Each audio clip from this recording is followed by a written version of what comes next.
Welcome to Kidmissing TV. I am your host, Angelina Wilson, and this is the case of the Glamorgan Man. Found in Rheola Forest near Resloven in Glamorgan, Wales. He was skeletal, so he had died between 9 and 18 months prior.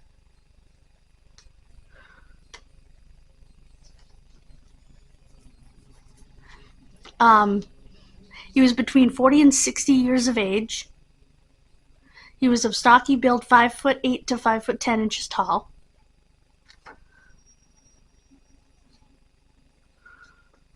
He likely walked with a limp because his right knee was fused.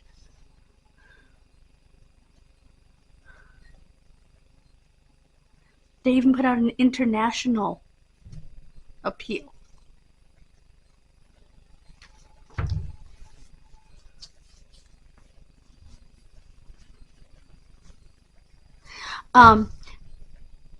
They think he might have been from South Africa because he had a Salvation Testament, it's a Bible, that bore the name D.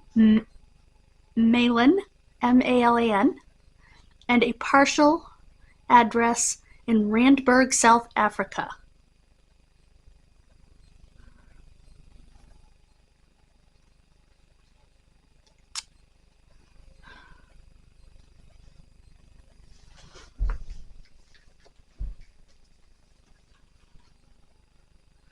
He was wearing casual gray trousers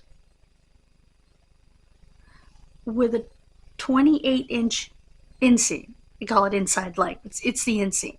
Size 8 shoes, a blue shirt, a beige or fawn-colored jumper, which would be a sweater, chest size 40.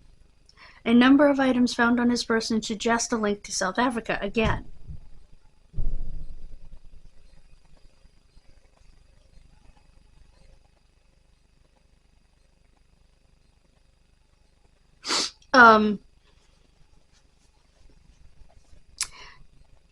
There was a commemorative bookmark from a Christian mission conducted in King Williamstown, which is now known as Quonce, Q-O-N-C-E, no U, by Rhodes Varsity Trekkers, which was held at Easter, April 9th through the 17th, 1960.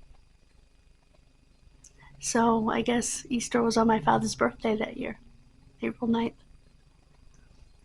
There's a South African Airways timetable of flights from London to Johannesburg from 1977, notes on an airmail envelope planning an international flight to Durban. The handwriting appears to be the same as that in the Bible. He also had a brown imitation leather briefcase, which had the Bible in it. And the address was a post office box in Randburg.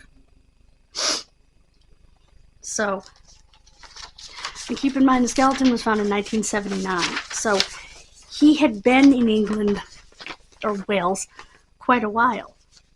I'm wondering if he,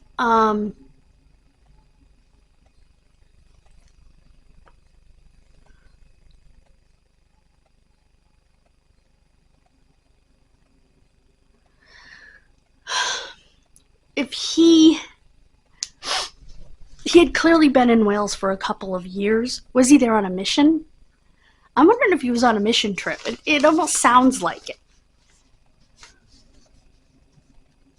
You know, he's wearing a sweater over a shirt, you know, gray dress trousers, shoes, but not sneakers. He sounds like a missionary to me. And the fact that his Bible was in the briefcase, he had the bookmark from the... Yeah, I think he was a missionary.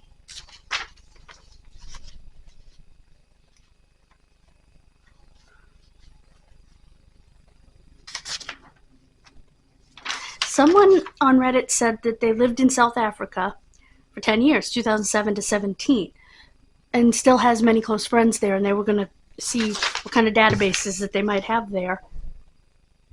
The Bible was called a Salvation Testament.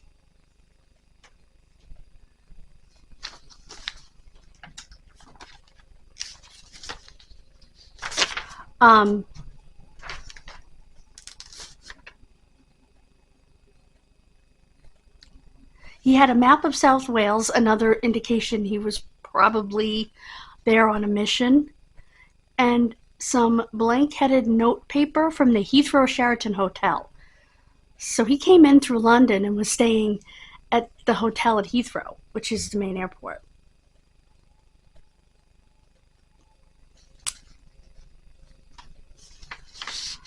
They really believe someone will remember him despite the passage of time.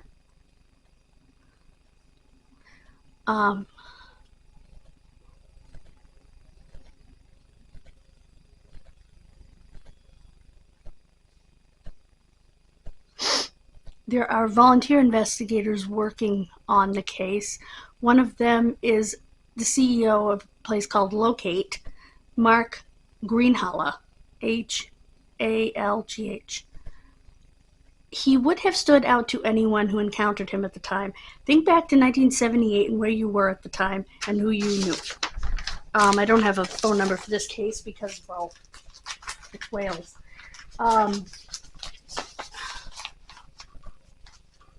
I do think he would have stood out a little bit, given his, well, the way he was dressed.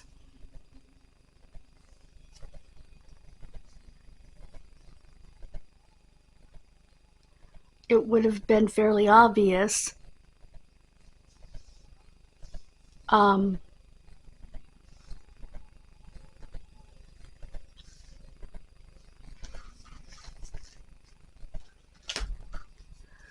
that he was, and if he had an accent that was not Welsh, that would have stood out as well.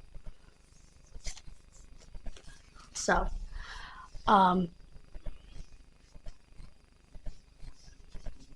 they probably would have known right away when he opened his mouth if he was from South Africa. They have a unique accent. But they speak English. So that's why, again, I think he was a missionary. Probably not Mormon, given the fact that he didn't have the Book of Mormon with him.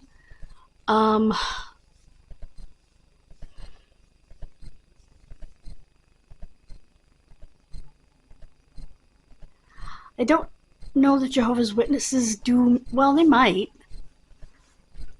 I know that my church does missions. And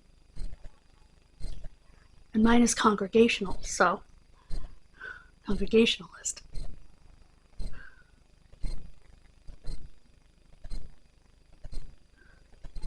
So I don't know. What I do know is that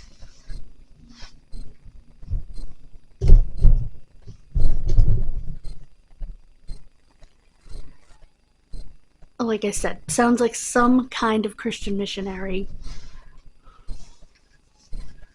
Although he was staying at the hotel at Heathrow, but he went all the way to Wales, so I have a feeling he had a place to stay in Wales. They should go back. They should have gone back to the hotel at Heathrow and seen if they could figure out when he signed in and what name he used, what address he used, that kind of thing. So, checked in. That's the word. Anyway, that's all I can think of that makes sense. Let me know what you think as far as, do you think he was a missionary? And he was an older man with a very bad knee, to which I can relate. I just got a big needle in my knee. It didn't really hurt. A little pressure. Because they spray it. It's a little achy. And it's going to be a little achy for a couple of days because it's going to take time for all the numbing medicine to wear off. But yeah, oh, maybe I could have pulled it up. No, probably not. And my brand new shirt, I somehow managed to squirt foundation all over it this morning, so it was a great way to start my day. Anyway, so thank you so much for being here. God bless you. Have a wonderful rest of your day. Please keep me in your prayers that this works. Although she does have a couple of other steps in mind if it doesn't before we talk surgery. So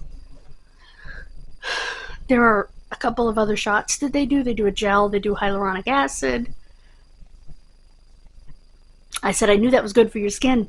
She laughed. She said it's good for your knee too. So I like her. They were right about that. She had 4 patients. She was going bing, bing, bing, bing, giving everybody shots. So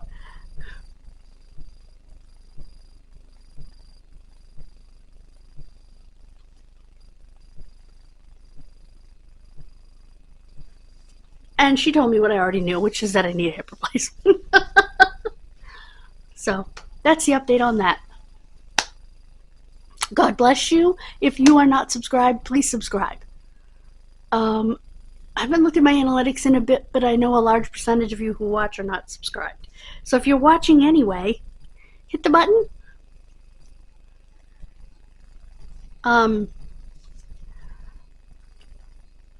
I do that. If I'm watching a bunch of videos from a creator, I will hit the button. And I might watch a couple of videos before I decide to hit the button.